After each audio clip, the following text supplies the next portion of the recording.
Assalamualaikum, saya Dino Patijalal. Bulan Juli ini, Polri dan segenap bangsa Indonesia merayakan Hari Bayangkara yang ke-78. Kapolri telah menghimbau seluruh jajaran Polri untuk terus berupaya menjaga kepercayaan rakyat. Mengingat berbagai angin deras yang menerpa Polri belakangan ini, dalam video ini saya ingin memberi 3 petuah rakyat untuk polisi. Oke, saya tidak merasa mewakili rakyat Indonesia, tapi saya yakin apa yang saya katakan di sini cukup mewakili nurani dan harapan rakyat terhadap polisi. Petuah pertama, polisi perlu memahami posisi strategis mereka dalam perjalanan NKRI. Polisi yang sekarang adalah yang paling kuat dalam sejarah Indonesia modern, jauh lebih kuat dari Polri di era-era sebelumnya. Jumlah anggota Polri juga lebih besar dari gabungan TNI Angkatan Darat, Angkatan Laut, dan Angkatan Udara. Polri adalah angkatan polisi yang terbesar di Asia Tenggara, jauh lebih besar dari polisi di Thailand, Malaysia, atau Vietnam. Namun bukan saja yang terbesar, polisi di Indonesia jauh lebih powerful dari polisi di negara-negara ASEAN lainnya. Dan polisi Indonesia juga lebih powerful dari institusi lainnya. TNI, intelijen, kejaksaan, Kementerian Teknis, Bank Indonesia, BUMN, KPK, birokrasi, diplomat, dan lain sebagainya. Mengapa? Karena polisi bertugas menegakkan hukum yang menyentuh seluruh aspek kehidupan bangsa. Polisi menempati posisi strategis sebagai nexus atau titik lintas dari berbagai arus besar kehidupan bangsa kita.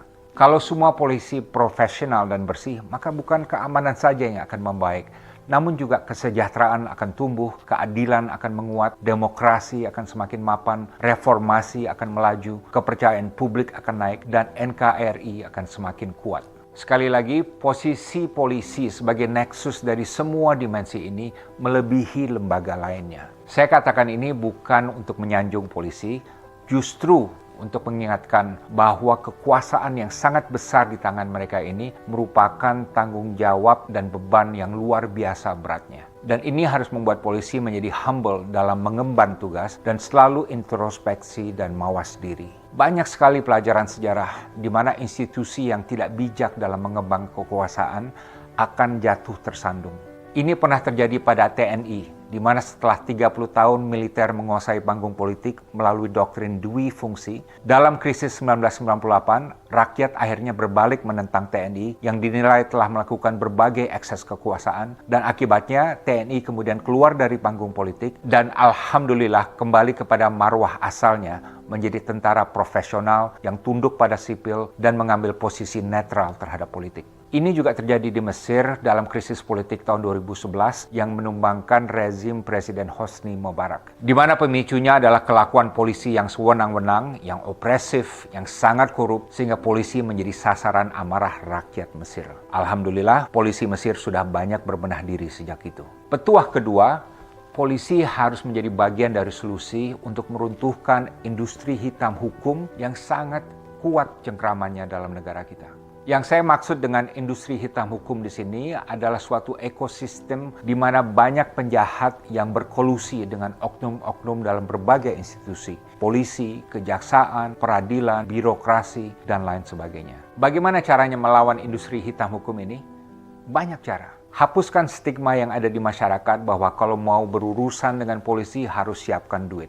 Jangan ada polisi yang menjadikan hukum sebagai komoditi bisnis yang bisa dijual untuk memperkaya diri. Ingat tauladan pengabdian total yang dicontohkan oleh Kapolri Hugeng Iman Santoso.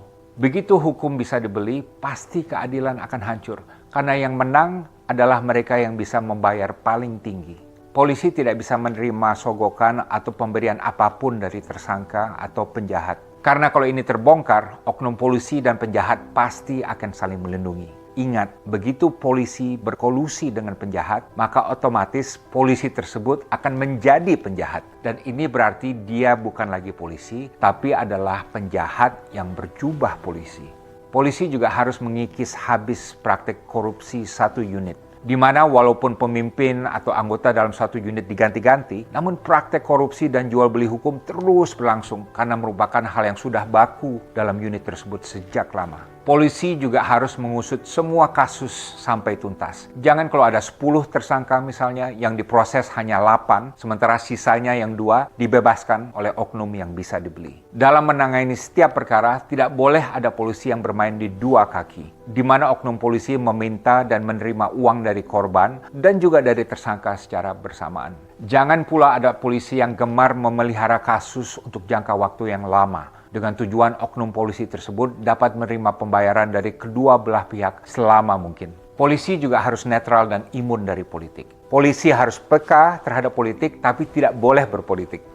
Tidak boleh ada polisi yang melobi partai politik untuk mendapatkan promosi jabatan, karena ini pasti akan menimbulkan kolusi yang buruk antara keduanya. Polisi juga harus tegas menepis ajakan parpol manapun untuk membantu mereka dalam kontestasi politik. Singkatnya, mengingat kekuasaannya yang sangat besar, polisi harus netral dan steril terhadap politik. Bersihkan juga sistem rekrut polisi agar 100% berdasarkan meritokrasi.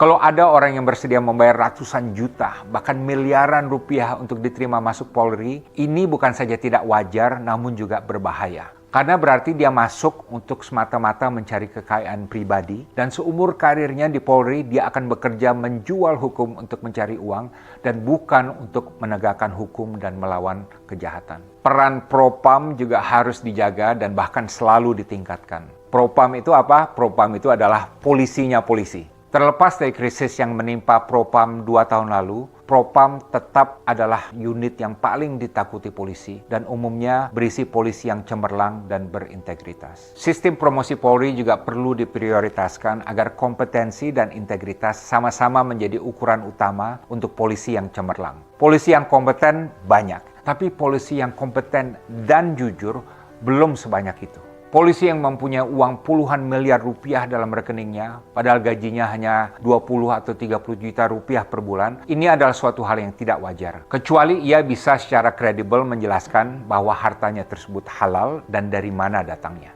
Polisi juga harus menerapkan kearifan dalam menegakkan hukum. Polisi harus menjauhkan semua mindset yang otoriter. KUHP yang baru akan berlaku tahun 2026 misalnya, mengandung pasal-pasal yang bisa disalahgunakan sehingga bisa menciptakan situasi sosial yang toksik. Sebagai contoh, kasus yang dulu menimpa musisi Ariel mungkin sesuai dengan hukum yang berlaku, namun pemenjaraan Ariel tidak sesuai dengan rasa keadilan. Di sini kita semua perlu hati-hati untuk menghindari terjadinya kemunafikan sistemik, di mana ada banyak orang yang akan terjerat hukum untuk hal-hal yang sebenarnya ranah pribadi yang bukan urusan pemerintah, sementara penegak hukum yang menjerat mereka juga banyak yang melakukan hal yang persis sama dalam kehidupan pribadi mereka. Petuah ketiga di abad ke-21 dan menghadapi berbagai tantangan yang sangat berat ini, polisi perlu memperkuat sense of purpose-nya. Saya sangat apresiasi program presisi yang diluncurkan oleh Kapolri untuk membenahi Polri. Saya ada usulan tambahan. Sebagai rakyat dan sebagai pembayar pajak, saya menganjurkan agar polisi dapat ditanamkan etos kerja dan jati diri sebagai nation builder. Mengingat posisinya sebagai institusi yang paling strategis menentukan keamanan, keadilan, kesejahteraan, dan demokrasi Indonesia. Lebih spesifik lagi, di abad ke-21, polisi perlu memposisikan dirinya bukan saja sebagai penegak hukum, tapi juga sebagai pembela demokrasi dan pelindung reformasi. Ini berarti semua Kapolri juga harus mempunyai sikap sebagai negarawan. Polri juga perlu mempunyai tujuan strategis untuk menyongsong Indonesia Emas di tahun 2045. Yaitu untuk menjadi lembaga nasional yang paling dipercaya dan dicintai rakyat. Sekaligus polisi profesional yang paling bersih di Asia Tenggara. Di tahun 2045 nanti, NKRI harus bisa mewujudkan supremasi hukum secara total, di mana yang menjadi panglima adalah hukum, bukan politik atau ekonomi. Saya paham mungkin banyak orang yang skeptis apakah ini bisa tercapai, namun saya optimis. Lihat saja sektor perbankan kita, yang sebelum Krismon tahun 1997 amburadul, minim peraturan dan minim kredibilitas. Namun setelah dibenahi secara gigih, kini telah berubah menjadi sektor yang paling padat dengan kepatuhan, kepatutan, dan transparansi. Dan semuanya untuk menjaga kepercayaan publik terhadap bank-bank di Indonesia. Hal yang sama juga terjadi pada TNI yang sewaktu gejolak reformasi tahun 1998 sempat babak belur Namun kemudian TNI berhasil berbenah diri sehingga kembali menjadi salah satu lembaga yang paling dihormati dan dipercaya di Indonesia. Saya yakin kalau dilaksanakan secara serius, sistematis, dan konsisten, Polri dapat mencapai semua hal ini dalam waktu satu generasi ke depan. Demikian 3 petuah rakyat untuk polisi. 1. Setiap polisi harus memahami posisi strategisnya dalam perjalanan NKRI dan harus melihatnya sebagai tanggung jawab yang berat. 2. Polisi harus menjadi bagian dari solusi untuk meruntuhkan industri hitam hukum yang masih merajalela di negara kita. Dan 3, polisi harus mempunyai etos untuk menjadi nation builder dan berambisi untuk menjadi lembaga yang paling bersih dan paling dipercaya oleh rakyat sewaktu Indonesia Emas 2045 nanti. Kalau Anda setuju, kirimkan pesan ini kepada polisi yang Anda kenal. Kalau Anda polisi dan setuju dengan pesan ini, maka kirimkan kepada rekan-rekan polisi untuk mereka baca dan dengar dan bahas. Dan kalau Anda sebagai polisi ketemu saya di jalan, berikan saya fist bump. Dan boleh juga traktir saya dendeng belado, makanan kesukaan saya. Saya Dino Patijalal, salam Indonesia Emas, salam diplomasi.